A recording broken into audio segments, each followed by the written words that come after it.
ಅಸ್ಸಾಂನಲ್ಲಿ ಚುನಾವಣೆ ನಡುವೆಯೇ ಮುಖ್ಯಮಂತ್ರಿ ಹಿಮಂತ ಬಿಸ್ವ ಶರ್ಮಾ ವಿರುದ್ಧದ ಕಾಂಗ್ರೆಸ್ ಕದನ ಮುಂದುವರೆದಿದೆ. ಏಪ್ರಿಲ್ 9ರಂದು ವಿಧಾನಸಭೆ ಚುನಾವಣೆಗೆ ಮತದಾನಕ್ಕೆ ಮುಂಚೆ ರಾಹುಲ್ ಗಾಂಧಿ ಮತ್ತು ಪ್ರಿಯಾಂಕಾ ಗಾಂಧಿ ಅವರು ಮುಖ್ಯಮಂತ್ರಿ ಶರ್ಮಾ ವಿರುದ್ಧ ಮತ್ತೆ ಭ್ರಷ್ಟಾಚಾರ ಆರೋಪ ಹೊರಿಸಿದ್ದಾರೆ. ಮತ್ತೊಂದು ಕಡೆ ಪವನ್ ಖೇರಾ ತಮಗಿರುವ ಬಂಧನ ಬೆದರಿಕೆ ವಿರುದ್ಧ ತೆಲಂಗಾಣ ಹೈಕೋರ್ಟ್ಗೆ ಅರ್ಜಿ ಸಲ್ಲಿಸಿದ್ದಾರೆ. ಪ್ರಿಯಾಂಕಾ ಗಾಂಧಿ ಮತ್ತು ರಾಹುಲ್ ಗಾಂಧಿ ಪವನ್ ಖೇರಾ ಅವರನ್ನ ಬೆಂಬಲಿಸಿ ಮಾತಾಡಿದ್ದಾರೆ. ಅಸ್ಸಾಂ ಚುನಾವಣೆಗೆ ಕೇವಲ 4 ದಿನಗಳ ಮೊದಲು ಪವನ್ ಖೇರಾ ಮೊದಲು ದೆಹಲಿಯಲ್ಲಿ ಮತ್ತು ನಂತರ ಗುವಾಹಟಿಯಲ್ಲಿ ಪತ್ರಿಕಾಗೋಷ್ಠಿ ನಡೆಸಿ ಶರ್ಮಾ ಮತ್ತವರ ಪತ್ನಿ ವಿರುದ್ಧ ಗಂಭೀರ ಆರೋಪ ಮಾಡಿದ್ರು. ಅದಾದ ಬೆನ್ನಲ್ಲೇ ಅಸ್ಸಾಂ ಪೊಲೀಸರು ಖೇರಾ ಅವರ ದೆಹಲಿ ನಿವಾಸಕ್ಕೆ ಬಂದಿದ್ರು. ಪವನ್ ಖೇರಾ ಬುಧವಾರ ಬಹಿರಂಗಪಡಿಸದ ಸ್ಥಳದಿಂದ ವಿಡಿಯೋವೊಂದನ್ನು ಹಂಚಿಕೊಂಡು ಸತ್ಯ ಹೇಳಿದ್ರಿಂದ ಅಸ್ಸಾಂ ಪೊಲೀಸರು ತಮ್ಮ ಹಿಂದೆ ಬಿದ್ದಿರುವುದಾಗಿ ಆರೋಪಿಸಿದ್ರು. ತಾವು ಜೈಲಿಗೆ ಹೋಗೋಕೆ ಹೆದರೋದಿಲ್ಲ ಎಂದ ಅವರು ಶರ್ಮಾ ಕುಟುಂಬದ ಬಗ್ಗೆ ಮತ್ತಷ್ಟು ವಿಷಯಗಳನ್ನು ಬಯಲಿಗೆಳೆದಿದ್ರು. ಕಾಂಗ್ರೆಸ್ ನಾಯಕತ್ವ ಪವನ್ ಖೇರಾ ಅವರ ಹಿಂದೆ ದೃಢವಾಗಿ ನಿಂತಿರುವಂತೆ ತೋರ್ತಿದೆ. ಪವನ್ ಖೇರಾ ವಿಡಿಯೋವನ್ನ ಹಂಚಿಕೊಂಡ ನಂತರ ಪ್ರಿಯಾಂಕಾ ಗಾಂಧಿ ಕೂಡ ತಮ್ಮ ಬೆಂಬಲ ವ್ಯಕ್ತಪಡಿಸಿದ್ರು. ಅಸ್ಸಾಂ ಪೊಲೀಸರು ಖೇರಾ ಅವರನ್ನ ಹುಡುಕ್ತಿರುವ ರೀತಿಯನ್ನ ಪ್ರಿಯಾಂಕಾ ಗಾಂಧಿ ಟೀಕಿಸಿದ್ರು. ಖೇರಾ ಅವರ ಮೇಲಿನ ಬಿಜೆಪಿಯ ನಿರ್ಲಜ್ಜ ದಾಳಿ ಅದರ ದುರಹಂಕಾರ ಮತ್ತು ಅಪರಾಧವನ್ನ ಪ್ರತಿಬಿಂಬಿಸುತ್ತೆ ಅಂತ ಪ್ರಿಯಾಂಕಾ ಹೇಳಿದ್ರು.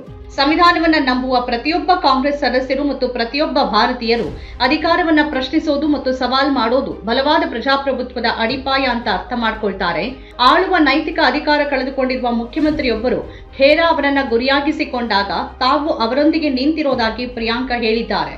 ಗುರುವಾರ ಬೆಳಿಗ್ಗೆ ಮತದಾನಕ್ಕೆ ಮೊದಲು ರಾಹುಲ್ ಗಾಂಧಿ ವಿಡಿಯೋವನ್ನ ಹಂಚಿಕೊಂಡಿದ್ದಾರೆ. ಈ ವಿಡಿಯೋದಲ್ಲಿ ಅವರು ಸರ್ಕಾರವನ್ನ ಉರುಳಿಸಲು ಅಸ್ಸಾಂನ ಜನ ಹೆಚ್ಚಿನ ಸಂಖ್ಯೆಯಲ್ಲಿ ಮತ ಚಲಾಯಿಸುವಂತೆ ಒತ್ತಾಯಿಸಿದ್ದಾರೆ. ಮಾತ್ರವಲ್ಲದೆ ಹಿಮಂತ ಬಿಸ್ವ ಶರ್ಮಾ ದೇಶದ ಅತ್ಯಂತ ಭ್ರಷ್ಟ ಮುಖ್ಯಮಂತ್ರಿ ಅಂತ ಪುನರುಚ್ಚರಿಸಿದ್ದಾರೆ.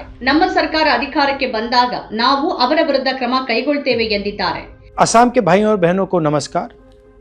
ये चुनाव सिर्फ सरकार बदलने का चुनाव नहीं है, ये हिंसा, नफरत और भ्रष्टाचार को मिटाने का चुनाव है। असम के चीफ मिनिस्टर हिंदुस्तान के सबसे भ्रष्ट चीफ मिनिस्टर हैं।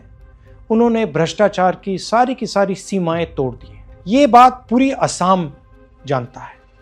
असम का बच्चा बच्चा इस बात को गहराई से समझता है। कांग्रेस पार्टी आपको गारंटी देने जा रही है। सबसे पहली गारंटी 100 दिन के अंदर जुबिन गर्ग और उनके परिवार को हम न्याय दिलवाएंगे। दूसरी गारंटी असम को एक नया हेल्थ इंश्योरेंस सिस्टम जिसके माध्यम से हर परिवार को 25 लाख रुपए स्वास्थ्य के लिए, इलाज के लिए मिलेंगे। जो हमारे सीनियर सिटीजन्स हैं उनके लिए हम एक नई मिनिस्ट्री बना रहे हैं और हर महीने उनको 1250 रुपए पेंशन में दिलवाएंगे। जो महिलाएं हैं उनको अनकंडीशनल बैंक अकाउंट में ट्रांसफर, कैश ट्रांसफर और 50,000 रुपए नया बिजनेस चालू करने के लिए सरकार दी और 10 लाख लोगों को हम परमानेंट पट्टा, मियादी पट्टा देने जा रहे हैं। आपके चीफ मिनिस्टर आपसे जमीन छीनते हैं, हम आपको जमीन का अधिकार देंगे।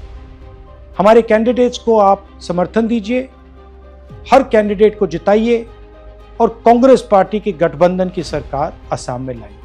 बहुत बहुत धन्यवाद। जय हिंद, नमस्कार। ರಾಹುಲ್ ಗಾಂಧಿ ಹೀಗೆ ಹೇಳ್ತಿರೋದು ಇದೇ ಮೊದಲಲ್ಲ. ಅವರು ಪ್ರತಿ ಬಾರಿ ಅಸ್ಸಾಂಗೆ ಭೇಟಿ ನೀಡಿದಾಗ ಪ್ರತಿ ರೋಡ್ ಶೋ ಅಥವಾ ರ್ಯಾಲಿಯಲ್ಲಿ ಈ ದೇಶದಲ್ಲಿ ಅತ್ಯಂತ ಭ್ರಷ್ಟ ಮುಖ್ಯಮಂತ್ರಿ ಯಾರಾದರೂ ಇದ್ರೆ ಅದು ಹಿಮಂತ ಬಿಸ್ವ ಶರ್ಮಾ ಅಂತ ಪದೇ ಪದೇ ಹೇಳಿದ್ದಾರೆ. ಅವರ ಸರ್ಕಾರ ಪತನವಾದರೆ ಅವರು ಕೈ ಮುಗಿದು ಕಾಂಗ್ರೆಸ್ ಪಕ್ಷಕ್ಕೆ ಮರಳುತ್ತಾರೆ ಅಂತ ರಾಹುಲ್ ಹೇಳಿದ್ದಾರೆ. ಇದಕ್ಕೆ ಪ್ರತಿಕ್ರಿಯಿಸಿದ ಹಿಮಂತ ಬಿಸ್ವ ಶರ್ಮಾ ತಮ್ಮನ್ನ ಜೈಲಿಗೆ ಹಾಕೋಕೆ ಕಾಂಗ್ರೆಸ್ 7 ಜನ್ಮ ಎತ್ತಬೇಕಾಗತ್ತೆ ಅಂತ ಹೇಳಿದ್ದಾರೆ. ಶರ್ಮಾ ಆಕ್ಷೇಪಾರ್ಹ ವಿಷಯಗಳನ್ನ ಹೇಳ್ತಾನೆ ಇದ್ದಾರೆ ಮತ್ತು ಬಹಿರಂಗವಾಗಿ ನಿಂದನೀಯ ಭಾಷೆಯನ್ನ ಬಳಸ್ತಿದ್ದಾರೆ. ಶರ್ಮಾ ವಿರುದ್ಧ ಕಾಂಗ್ರೆಸ್ ಭ್ರಷ್ಟಾಚಾರ ಆರೋಪವನ್ನ ಚುನಾವಣಾ ತಂತ್ರವಾಗಿ ಎತ್ತಿದ್ದರೂ ಇದು ಬಹಳ ತಡವಾಯ್ತಾ ಅನ್ನೋ ಪ್ರಶ್ನೆನೂ ಇದೆ. ಚುನಾವಣೆಗೆ ಬರೀ 3-4 ದಿನಗಳ ಮೊದಲು ಈ ಆರೋಪಗಳನ್ನ ಮಾಡಲಾಯಿತು. ಅದೇನೇ ಇದ್ರೂ ಕಾಂಗ್ರೆಸ್ ತನ್ನದೇ ಆದ ತಂತ್ರ ಹೊಂದಿರಬಹುದು. ಈ ಮಧ್ಯೆ ಪವನ್ ಖೇರಾ ತೆಲಂಗಾಣ ಹೈಕೋರ್ಟ್ನಲ್ಲಿ ನಿರೀಕ್ಷಣಾ ಜಾಮೀನಿಗಾಗಿ ಅರ್ಜಿ ಸಲ್ಲಿಸಿದ್ದಾರೆ. ಗುವಾಹಟಿ ಪೊಲೀಸರು ಖೇರಾ ವಿರುದ್ಧ ಕಠಿಣ ಸೆಕ್ಷನ್ಗಳ ಅಡಿಯಲ್ಲಿ ಪ್ರಕರಣ ದಾಖಲಿಸಿದ್ದಾರೆ.